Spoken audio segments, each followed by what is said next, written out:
Hello സുഹൃത്തെ, ഇത് നിങ്ങളുടെ വചന ചങ്ങാതി.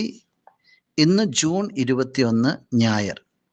നമ്മൾ ധ്യാനിക്കുന്ന വചനഭാഗം വിശുദ്ധ മത്തായി അറിയിച്ച സുവിശേഷം 10-ാം അധ്യായം 16 മുതൽ 33 വരെയുള്ള തിരുവചനങ്ങൾ.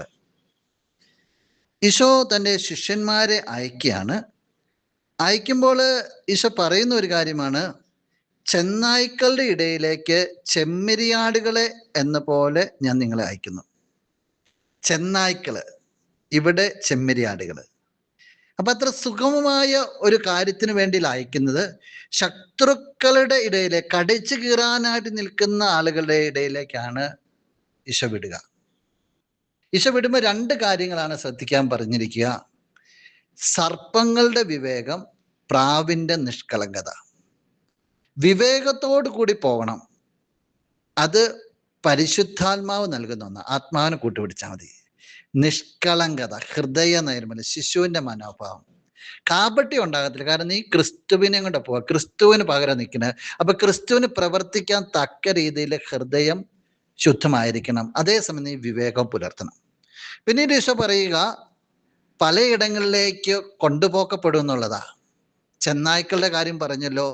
പല രീതിയിൽ ക്രിസ്തുവിനെ സാക്ഷ്യം നിൽക്കാനായിട്ട് വരും. ഉപദ്രവങ്ങളുണ്ടാവും, അപകടങ്ങളുണ്ടാവും, പ്രതിസന്ധികളുണ്ടാവും, ചിലപ്പോൾ കൊന്നുകളഞ്ഞു എന്ന് വരും. ഈശോ പറഞ്ഞൊരു കാര്യമുണ്ട്, എന്ത് പറയണമെന്ന് നിങ്ങൾ ആകുലപ്പെട്ട തക്ക സമയത്ത് കിട്ടുമെന്ന് പറയാം.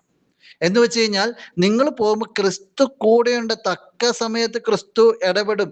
എന്നിട്ട് അവസാനം ഈശോ പറഞ്ഞു വെക്കുകയാണ്, എൻ്റെ മനുഷ്യരുടെ മുമ്പിൽ എന്നെ ഏറ്റുപറയുന്നവനെ എൻ്റെ സ്വർഗസ്ഥനായ പിതാവിന് മുമ്പിൽ ഞാനും ഏറ്റുപറയും.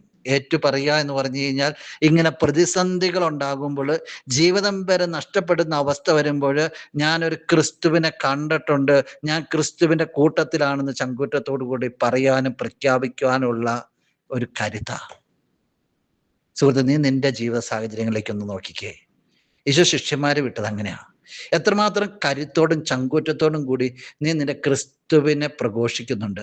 നിന്റെ പ്രഘോഷണം കേൾക്കുമ്പോൾ ക്രിസ്തു എത്രത്തോളം സന്തോഷിക്കുന്നു, സ്വർഗം എത്രത്തോളം സന്തോഷിക്കുന്നുണ്ട്.